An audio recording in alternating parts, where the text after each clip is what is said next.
The Great Hall of Nexer Prime was filled with thousands of beings from across the galaxy. Giant screens floated in the air, showing the faces of council members from 100 different worlds. The ceiling stretched so high that clouds formed near the top. This was the heart of the Galactic Union, where the most powerful species in the universe made their decisions. Kong Taeho stood alone in the center of the hall. He was a tall man with gray hair and tired eyes. He wore the simple black uniform of a human ambassador. Around him, creatures of every shape and size watched from their seats.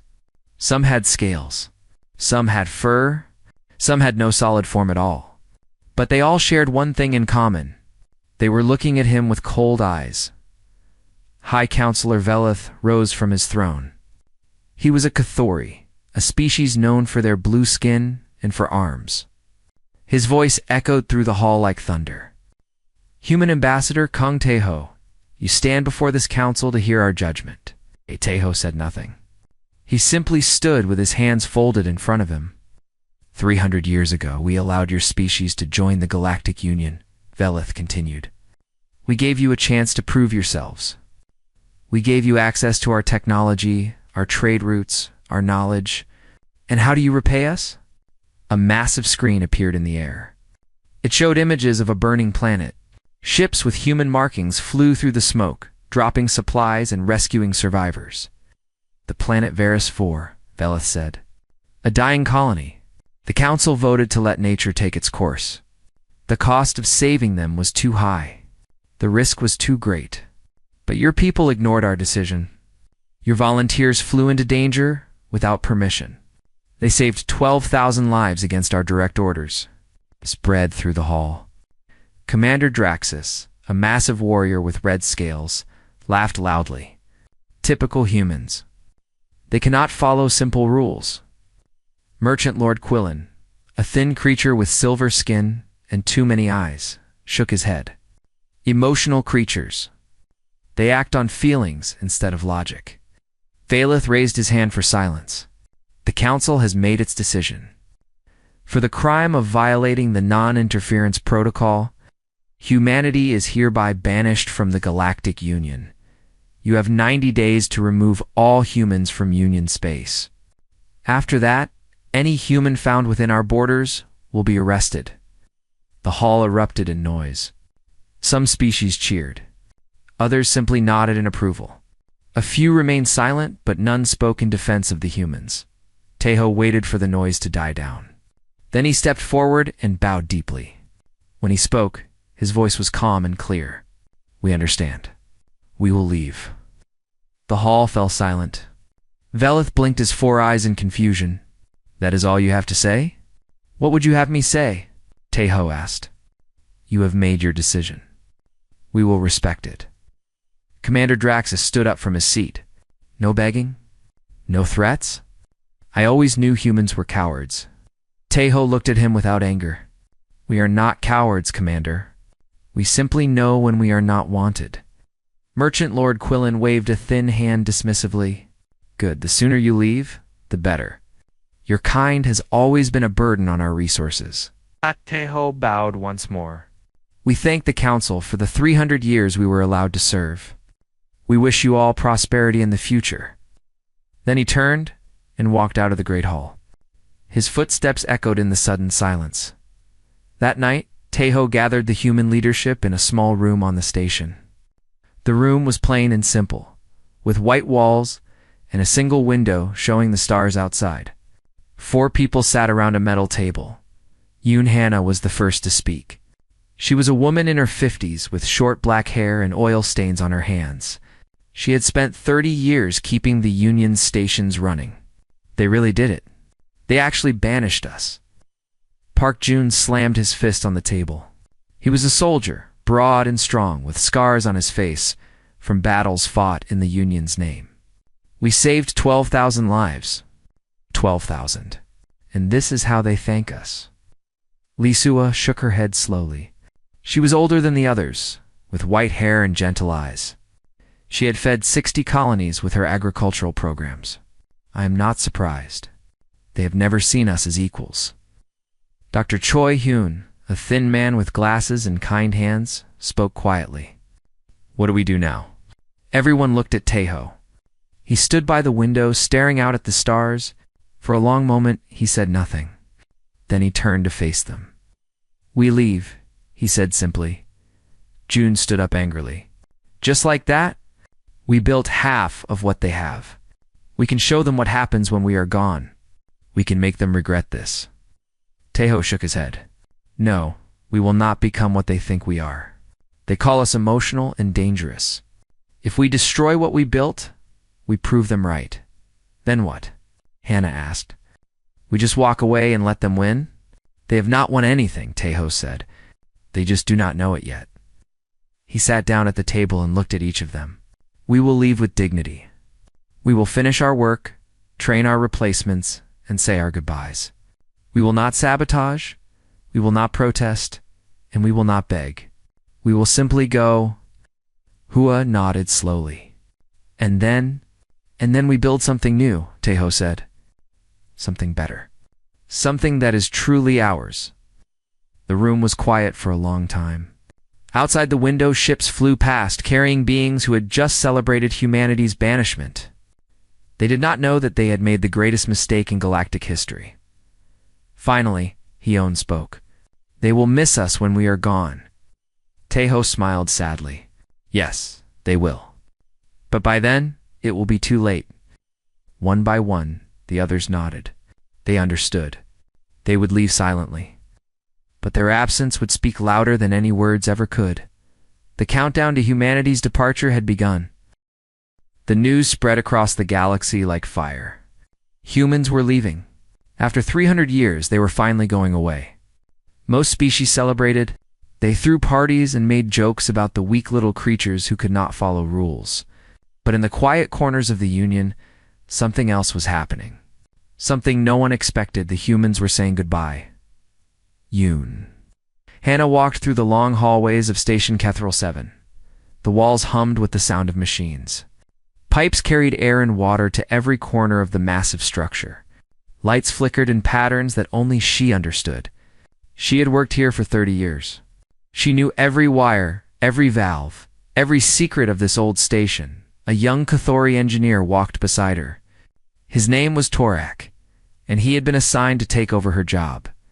He held a tablet in his 4 hands, trying to take notes on everything she said. The main oxygen system needs adjustment every 12 hours, Hannah explained. Not 11. Not 13. Exactly 12. If you miss the window, the filters start to fail. Torak nodded quickly.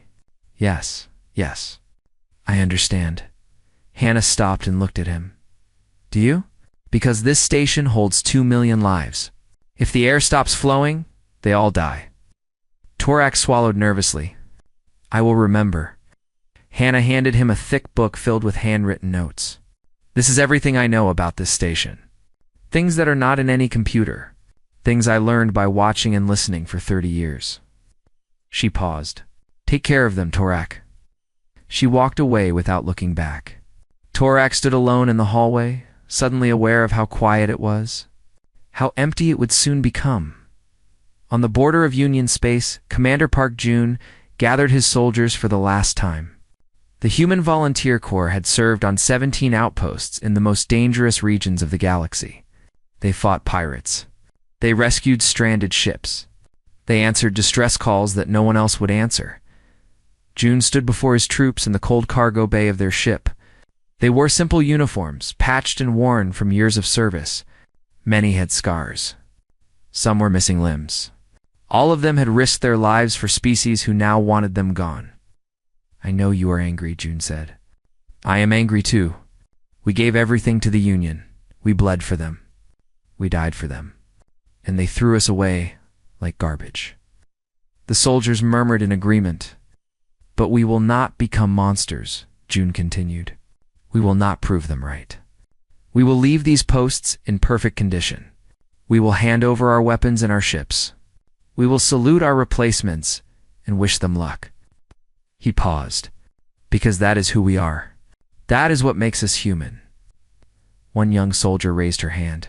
Sir, what about the colonies we protect? Without us, the pirates will attack them. Jun's jaw tightened. I know, but it is no longer our responsibility. We tried to help. We were told we are not welcome. He looked at each of his soldiers. Remember this feeling. Remember what it means to be thrown away. And when we build our new home, we will never make anyone feel this way. The soldiers saluted. One by one, they began packing their things. On the agricultural world of Primus 6, Lee Sua walked through fields of golden grain. The wind moved through the crops like waves on an ocean. She had created these plants herself. They could grow in any soil, survive any weather, feed billions of hungry mouths. A group of alien farmers followed her, trying to learn everything she knew. But farming was not just about knowledge. It was about patience. It was about love. It was about waking up before sunrise and working until your back ached. The seeds need to be planted at exactly this depth, Sua said, kneeling in the dirt. Too deep, and they will not grow. Too shallow, and the birds will eat them. One farmer, a tall creature with green skin, looked frustrated. This is too complicated. Can we not use machines? Sua smiled sadly. You can try, but the machines do not know when the soil is tired. They do not know when the rain is coming. They do not know how to listen to the land. She stood up and brushed the dirt from her knees. I am leaving you everything I have.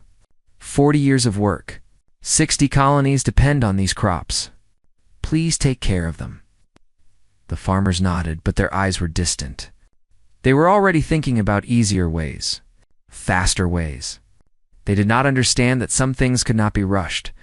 At Union Central Hospital, Dr. Choi Hayan saw his last patient. She was a small creature with purple fur and big sad eyes. Her species was rare, and most doctors refused to treat them. The medicine was too complicated. The risk was too high, but Hayan had never refused anyone. The treatment is finished, he said gently. You will need to take this medicine every day for 1 month. Then you will be healthy again. The creature looked up at him with tears in her eyes. Why are you leaving? You are the only doctor who would help me. Hugh knelt down beside her. I have to go, but I have trained other doctors. They will take care of you. They do not care like you do, she whispered. Hyun had no answer for that. He simply hugged her and walked away. His waiting room was full of patients he would never see again. Creatures from 100 worlds, all crying, all begging him to stay, but he could not stay. None of them could. On the last day of the 90-day deadline, Ambassador Kong Tae-ho stood at the main docking port of Nexer Prime. Behind him, the last human ships were preparing to leave. Thousands of humans walked past him in silence, carrying their belongings. Heading into the unknown, High Counselor Velith came to watch them go. He expected to see anger on their faces. He expected protests and shouting.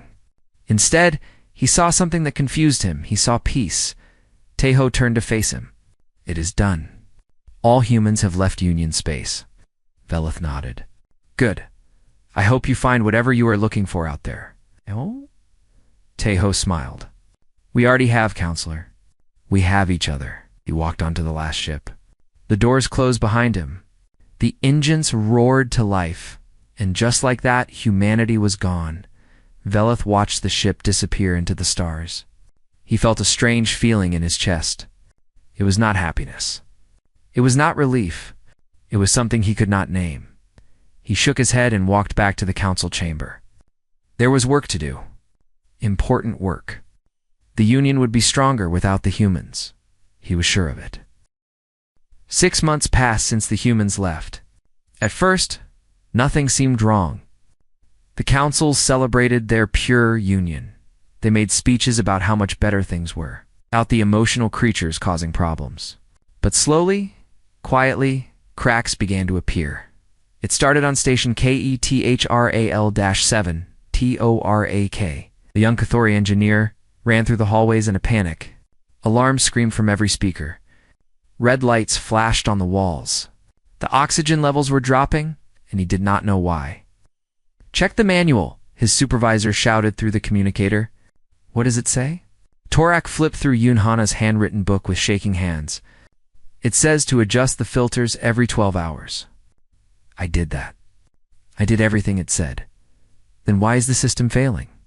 Torak did not have an answer. The book told him what to do, but it did not tell him why. It did not explain the sounds the pipes made when something was wrong. It did not describe the smell of burning circuits before they failed. These were things Hannah had learned over 30 years. Things that could not be written down. 3 hours later, the station's oxygen dropped to dangerous levels. 200,000 people had to be evacuated to emergency shelters. 47 died before help arrived. Torak sat alone in the control room, holding the book Hannah had given him, crying. The border regions were even worse. Without the human volunteer corps, the outposts stood empty.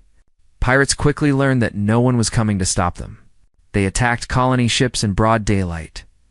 They raided supply convoys without fear.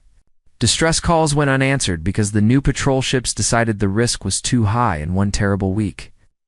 3 colony ships were destroyed.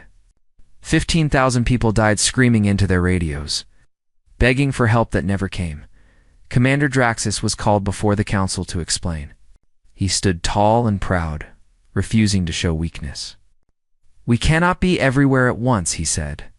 These attacks happen in dangerous areas. It is not our fault that people travel through unsafe regions. Councillor Velith frowned. The humans used to protect these routes. Why can your soldiers not do the same? Draxus hesitated. The humans were reckless. They took unnecessary risks. My soldiers follow proper protocol. Your protocol let 15,000 people die, someone shouted from the crowd. Draxus said nothing.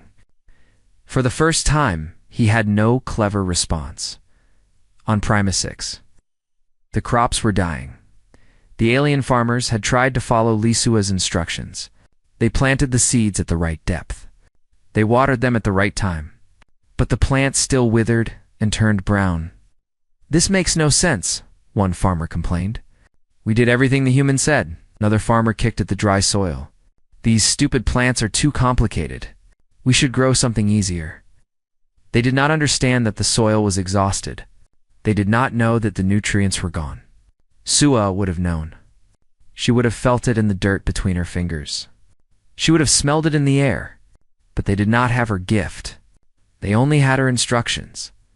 By the end of the season, the harvest was half of what it should have been. 60 colonies that depended on Primus 6 began to ration food.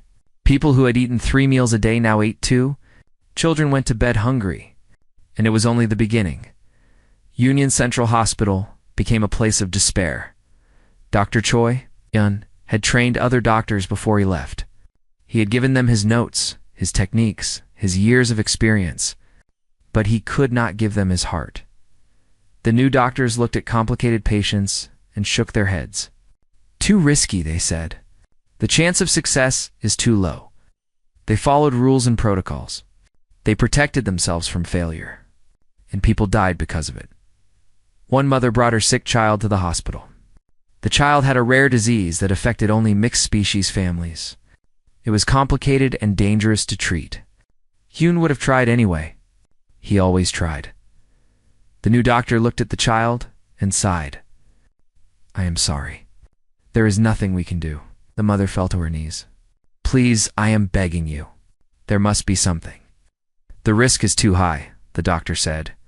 We could make it worse. Dr. Hayan would have helped us, the mother cried. He never refused anyone. The doctor's face hardened. Dr. Hyun is gone. The humans are gone.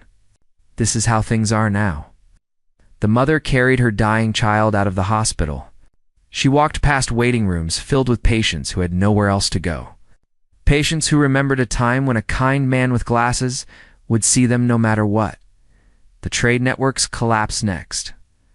Merchant, Lord Quillen, had always seen humans as annoying middlemen. They stuck their noses into every deal, making sure everyone was treated fairly. They smoothed over arguments between species who hated each other. They found solutions that made everyone a little happy. Without them, old grudges came back to the surface. The Cathori refused to trade with the Vorians because of a war that happened 500 years ago. The Vorians blocked shipments to the Cathori in revenge. Other species picked sides. Trade routes that had been open for centuries suddenly closed. Quillen watched his profits disappear. Prices went up. Goods became scarce. Economies that had been stable for generations began to crumble. He called an emergency meeting with the other merchants. "We need to find new mediators," he said. "Someone to help us negotiate." "Who?" one merchant asked. "The only ones who would talk to everyone were the humans. The rest of us have too much history." Quillen had no answer. High Counselor Veleth received reports every day. Each one was worse than the last. Stations failing. Colonies starving. Ships burning.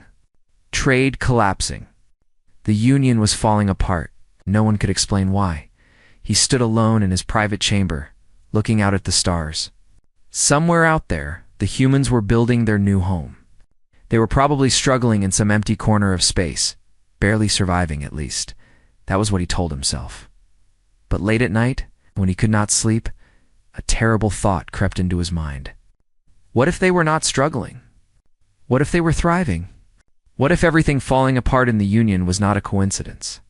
He pushed the thought away. It was impossible. The humans were weak and emotional. They could not survive without the Union, could they? The cracks were growing wider, and Veleth was running out of ways to ignore them. 1 year after the banishment, the Galactic Union was dying. High Counselor Veleth stood before an empty council chamber. Half of the seats were vacant. Some species had stopped coming to meetings. Others had left the Union entirely. The great hall that once held thousands now echoed with silence. The numbers were devastating. The economy had fallen by 40%. 12 colonies had declared independence, tired of waiting for help that never came. Civil unrest spread across 100 worlds. People were angry. People were hungry. People were afraid. Veleth ordered a full investigation. He wanted answers. He wanted someone to blame. What he got instead was the truth. The investigators worked for 3 months. They examined every system, every record, every corner of the Union. When they finished, they presented their findings to what remained of the council. The problem, the lead investigator said, is not any single failure. It is the absence of humans. Commander Draxus laughed bitterly. Impossible. The humans held no positions of power. They were just workers. Exactly, the investigator replied. They were everywhere. They were the ones who kept everything running. The screen behind him lit up with data. Charts and graphs and numbers filled the air. Humans made up only 3% of the Union population, the investigator continued, but they performed 27% of all maintenance work. They filled 40% of all dangerous jobs. They volunteered for 60% of all rescue missions. The numbers kept coming. Humans had developed 70% of the agricultural innovations feeding Union colonies. They had created 80% of the medical techniques used in cross-species treatment. They had served as mediators in 90% of all trade negotiations between hostile species. They never asked for recognition, the investigator said. They never demanded higher positions. They simply worked. They helped. They cared. Merchant Lord Quillen's silver skin had turned pale. Why? Why would they do all of this for nothing? Because that is who they are, the investigator said quietly. They helped because they saw people in need, not because it benefited them. Not because they wanted power, simply because they could. The chamber fell silent. For the first time, the council members began to understand what they had lost. Veleth spoke slowly. We called them emotional. We said it was a weakness. It was not weakness, the investigator said. It was empathy. They felt the pain of others as their own. That is why they could not ignore a dying colony. That is why they answered every distress call. That is why they treated patients no one else would touch. Recording appeared on the screen. It was Ambassador Kong Taeho, speaking to the human leadership on the night of the banishment. They do not value us, Taeho said in the recording. Perhaps they never will. But we will not become bitter. We will not destroy what we built. We will leave with our dignity intact, and we will build something new. Something that does not require us to beg for respect. Veleth watched his own reflection in the screen. He remembered standing in the great hall, expecting the humans to scream and fight. Instead, they had bowed and walked away. He had thought they were weak. He had been wrong. Could have destroyed us, he whispered. They knew every system, every weakness. They could have sabotaged everything before they left. The investigator nodded. Yes. They could have poisoned the crops. They could have crashed the stations. They could have deleted every piece of data they had collected over 3 centuries. Instead, they left instruction manuals. They trained replacements. They made sure we had a chance to survive without them. Why? Draxus asked. His voice was no longer proud. It was broken. Why would they help us after what we did to them? Because they are human, the investigator said. Revenge would have proven you right about them. They chose to prove you wrong instead. Velith buried his face in his hands. He had ruled the council for 50 years. He had made countless decisions. He had always believed he was wise. Now he saw the truth. He had thrown away the most valuable species in the galaxy because he was too blind to see their worth. What do we do now? Someone asked. No one had an answer. That night, Velith sat alone in his private chamber. The stars outside his windows seemed dimmer than before. Or maybe that was just his imagination. He played Tejo's recording again and again. He watched the human ambassador speak with calm dignity. He watched Yoon Hana, Park Jun, Lee Sua, and Choi Hain nod in agreement. These people had given everything to the Union, and the Union had spit in their faces. Velith thought about all the times he had ignored humans. All the times he had dismissed their concerns. All the times he had laughed at their emotions. He had been so sure that strength meant power, that wisdom meant coldness, that caring was weakness. He had been so sure, and he had been so wrong. Tears rolled down his blue face. He did not understand why he was crying. He had never cried before. Perhaps it was something he had learned from watching the humans. Perhaps some of their humanity had rubbed off on him after all. He made a decision. He would find the humans. He would apologize. He would beg them to return. It was the only way to save the Union. But deep in his heart, he knew it would not be enough. You could not throw people away and then ask them to come back when you needed them. Some wounds did not heal. Some bridges could not be rebuilt. Still, he had to try. He owed them that much. He owed them everything. The next morning, Velith announced his plan to the council. He would lead a delegation into unexplored space. He would search for the humans. He would bring them an offer of peace. Some council members laughed. Others shook their heads. But no one tried to stop him. They were out of options. They were out of hope. The only chance they had left was the species they had thrown away. Velith boarded his ship and set course for the unknown. Behind him, the Galactic Union continued to crumble. Ahead of him lay nothing but darkness and stars. Somewhere in that darkness, the humans were waiting. The question was whether they would listen, and whether listening would be enough.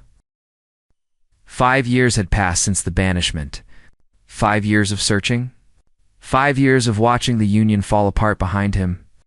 High Counselor Velith had grown old. His blue skin had faded to gray. His forearms moved slowly now, but he refused to give up.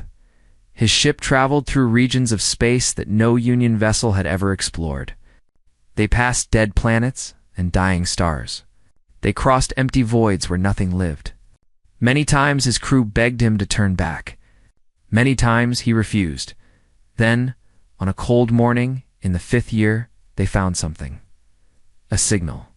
A faint beacon pulsing in the darkness. Velith ordered his ship to follow it. What they found took his breath away. It was not a small colony struggling to survive. It was not a group of refugees hiding from the galaxy. It was a civilization. Dozens of planets orbited healthy stars. Space stations dotted the void like diamonds. Ships of every size flew between worlds in perfect order. And everywhere, there was life. Velith's ship was greeted by a welcoming committee. To his shock, it was not just humans. He saw species he recognized, species the Union had abandoned over the centuries. Refugees, exiles, the forgotten ones. They were all here, living together in peace. A human shuttle docked with his ship. The door opened, and Ambassador Kong Taeho stepped through. He was older now, with white hair and wrinkles around his eyes. But he stood straight and tall, and his voice was as calm as ever. "Hi, Counselor Velith," Taeho said. "We have been expecting you." Velith could not speak. He fell to his knees on the cold metal floor. His old bones ached, but he did not care. He had found them. After 5 years, he had finally found them. "Please," he whispered. "Please come back. We were wrong. We need you." Taeho looked down at him with an expression Velith could not read. It was not anger. It was not hatred. It was something softer. Something sadder. "Stand up, Counselor," Taeho said gently. "We do not make people kneel here." He helped Velith to his feet and led him to a viewing window. Below them, a beautiful planet turned slowly in space. Green forests covered the land. Blue oceans sparkled in the sunlight. Cities of white and gold rose from the surface like dreams made real. "This is New Earth," Taeho said. "Our home. The home of the Human Federation." Velith stared in disbelief. "You built all of this in 5 years?" Taeho smiled. "We have always known how to build. You simply never let us." He led Velith on a tour of the Federation. They visited hospitals where every patient was treated, no matter how complicated their case. They walked through farms where crops grew in abundance, enough to feed everyone with plenty left over. They watched as ships launched to answer distress calls from the farthest reaches of space, at every stop. Velith saw the same thing, humans working side by side with other species. No one was turned away. No one was considered lesser. Everyone had value. Yoon Hannah ran the engineering division now. Her stations never failed. Park Jun commanded a fleet that protected the weak and answered every call for help. Lee Sua had developed new crops that could grow on any world. Dr. Choi Hen had trained the generation of doctors who believed that every life was worth saving. They had taken everything they learned in the Union and made it better.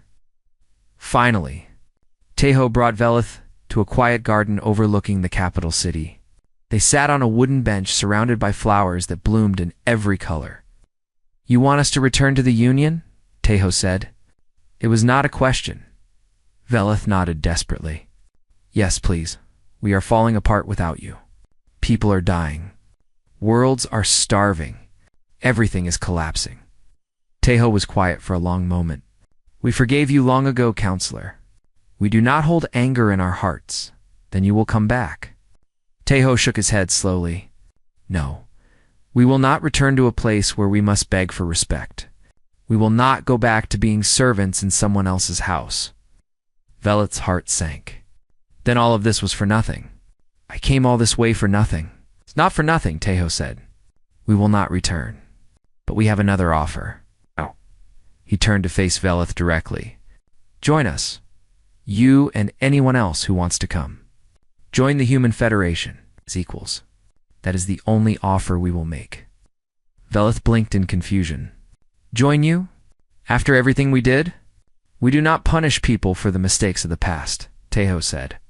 "We only ask that you learn from them. Here, no one is lesser. No one is thrown away. If you can accept that, you are welcome." Velith looked out at the city below. He saw children playing in the streets, children of different species laughing together. He saw old enemies sharing meals. He saw a world where empathy was not weakness, but strength. He whispered, "How did you do all of this? How did you build paradise from nothing?" Taeho smiled gently. "We did not build paradise. We built a home. A place where everyone matters. A place where being kind is more important than being powerful. That is all." Velith stayed in the garden for a long time after Taeho left.